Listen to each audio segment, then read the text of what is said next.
Japan goes to the polls today in a crucial upper house election amid rising economic pressures that could reverberate across global markets. Now, there are indications that the Liberal Democratic Party coalition is likely to lose its majority, putting Prime Minister Shigeru Ishiba on shaky ground.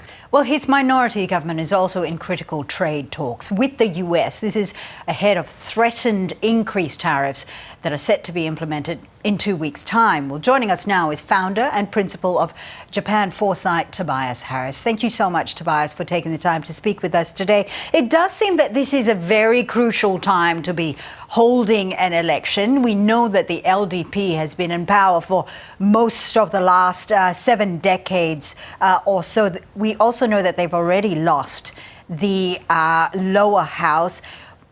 What's been the main reason for their decline in popularity? Well, last year we really saw a perfect storm of the economic conditions, really the rising cost of living, the inflation that Japan had been seeking for a long time finally came, and it really left people feeling squeezed.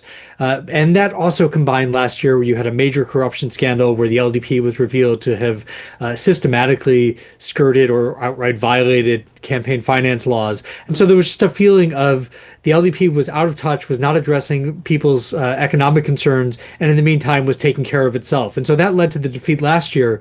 And I think what we're finding now is that the anger that led to that defeat hasn't really gone away in the months since. Well, now, most of the world would actually equate Japan with the LDP. That's because mainly they've been in power for so long already. If they are no longer in power, what does this then mean for the world's 4th largest economy? You know, would it be far more significant? Would there be a loss in investor confidence? So the risk right now is not necessarily that the LDP loses power if it doesn't win today, because upper house elections generally the upper house is not the house that really decides who controls the government. What matters now is, of course, is because Prime Minister Ishiba lost a majority in the lower house last year, which does prick the government. He would be in a very precarious situation, and the LDP was going to be in a very precarious situation because ultimately, if you don't have a majority in either house, what you have to do is what he's been doing for the last 9 months, which is negotiating with the opposition parties on basically anything. So you want to pass a budget, you want to pass other legislation, he has to cooperate with the opposition parties. And he's had the upper house in his hand as sort of a trump card. It's given him more leverage. He's not going to have that leverage if they lose the upper house. And his party, frankly, is likely to want him to leave after leading them to 2 straight electoral defeats. And so then if he leaves, the successor as the head of the LDP will have to figure out what's the best way to ensure there's control, the government has control over the legislative process. And they're going to have a few options to figure out, but it's not going to be easy.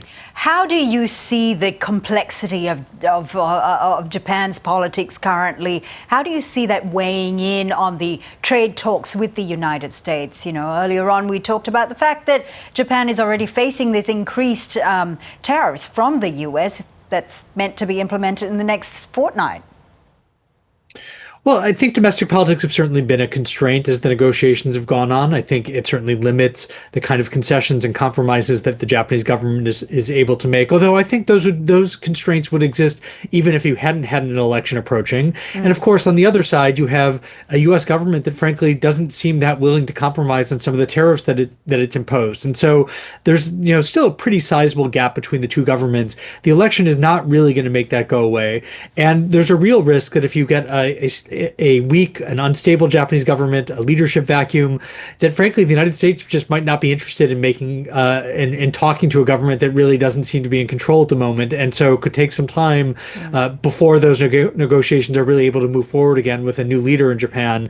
And so in the meantime, Japan would be dealing with the impact potentially from August 1st of a 25% tariff on everything it exports to the United States. And so the timing is not ideal. It's possible, there's talk that it could be a factor that saves Ishiba even if they lose the election. But I think ultimately domestic politics are going to trump the international politics, and the LDP is going to want someone new if they cannot win today.